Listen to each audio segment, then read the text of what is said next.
I'm Yolanda Chandler, a DNP student at Jacksonville State University in NU 715, Innovative Leadership and Collaboration in Healthcare. And this is a discussion about creating a leadership development program.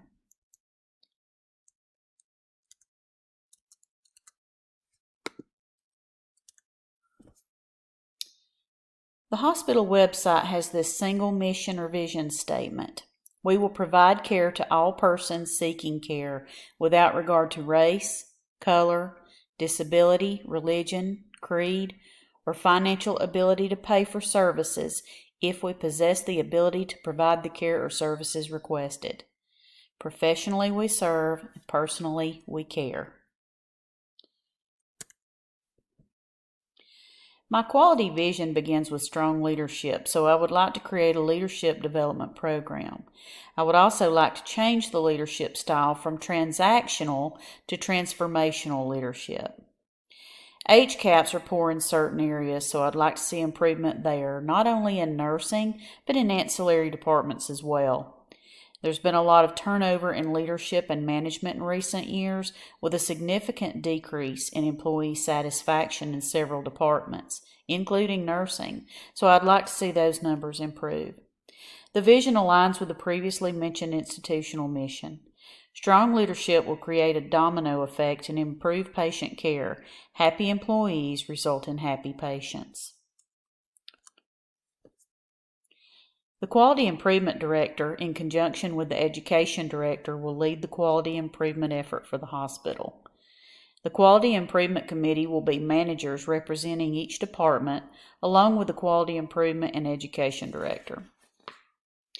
The duties and responsibilities of the Quality Improvement Committee will be to ensure leadership training is provided to the appropriate team members. They will also monitor HCAHPS and employee satisfaction surveys. Meeting structure will be a live monthly meeting in the morning after management check-in.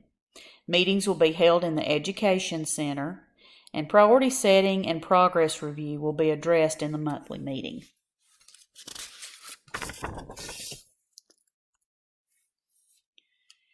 The issue for this discussion is a lack of leadership development in the facility. There have been multiple administrative changes in recent years and an excessive turnover of nurse managers in the selected organization. Most nursing managers in the hospital have an associate degree in nursing with no previous leadership experience. A needs assessment reveals a lack of leadership training for nurse managers. Several nurse managers verbalize a knowledge deficit in leadership skills.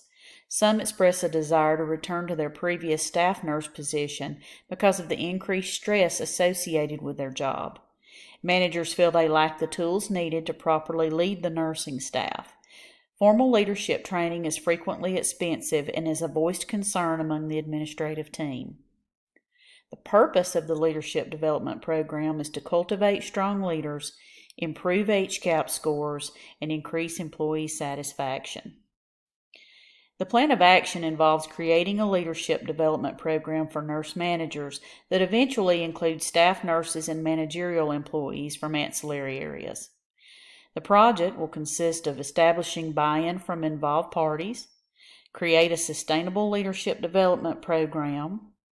We can assess the current knowledge of participants using the Nurse Leader Competency Self-Assessment on the AONL website.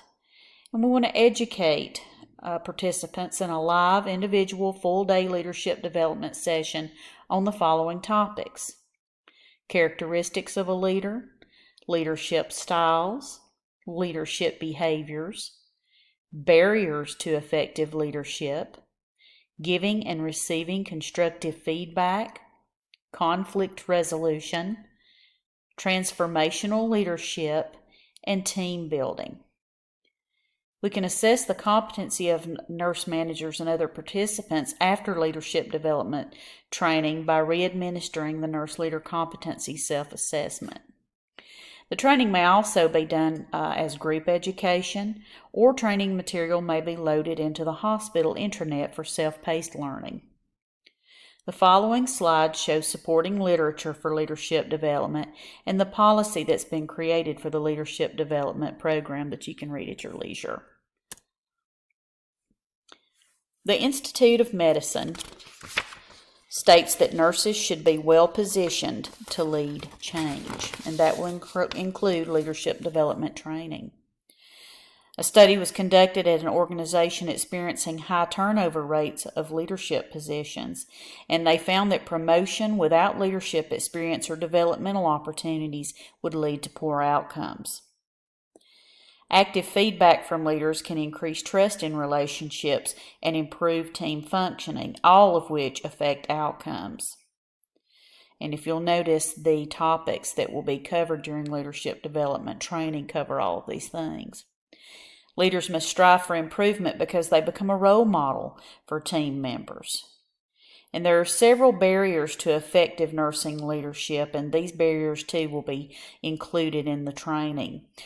Some barriers include blurred role boundaries, egos on either side, lack of leadership training, lack of respect or bullying on either side, lack of transparency within the organization, poor communication or conflict resolution skills, a poor management culture, poor organizational support for progression, which is why we want to always include our administrative team, resistance to change, and multiple demands on time.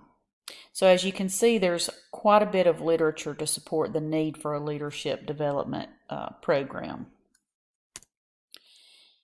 Here's the policy that was created, and again, you can read over this at your leisure.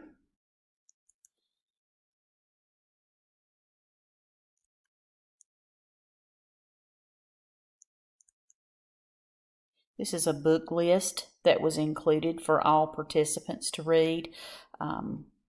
The facility will purchase one of each and use it on a checkout type of basis.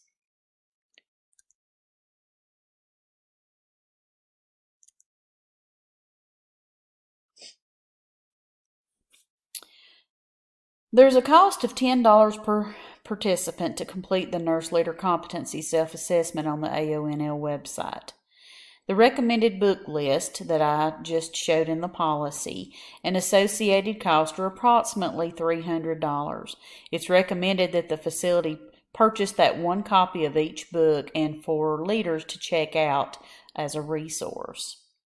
The long-term savings include everything from decreased employee turnover and cost associated with interviewing, hiring, and training new staff, to increased community use of the hospital from increased patient satisfaction and word of mouth.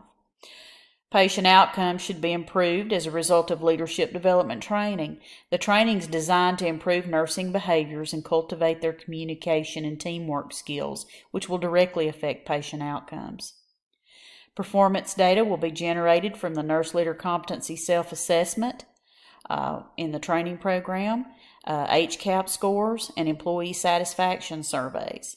Statistician in the facility will generate the data and will be supported by the Quality Improvement Committee Chair.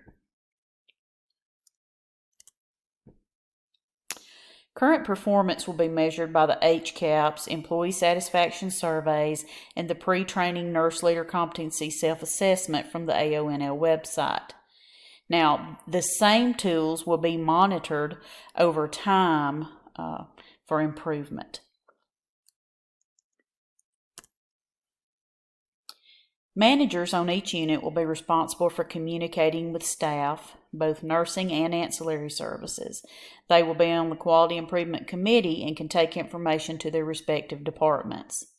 The Quality Improvement and Education Directors will communicate with the administrative leadership team with updates on quality improvement. And flyers may be placed in elevators and various locations throughout the hospital to make patients aware of the Quality Improvement Initiative.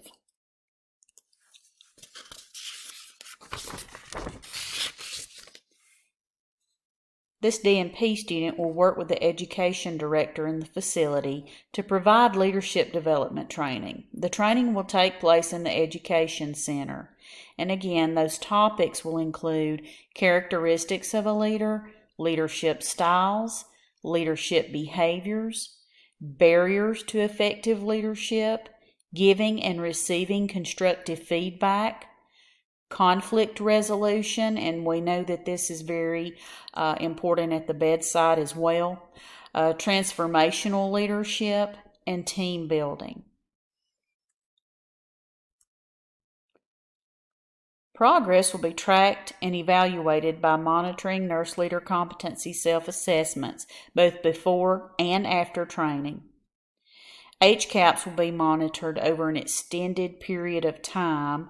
Again, there are some areas in the facility where the HCAHPS scores are poor, which is a reason why we want to include not only nursing, but those ancillary services, housekeeping, things like that. So we want all of those scores to go up. So we're going to continue to monitor HCAHPS in every area for an extended period of time. And then, of course, employee satisfaction surveys. They have not been wonderful, particularly in nursing. Over the past few years, there have been issues. So we hope that with training and time, those satisfaction surveys will improve. Evaluation of instruction will be a mandatory component of the leadership development training program. To be sure that objectives are met, we want to make sure that participants are walking away with the knowledge that they need to improve our outcomes.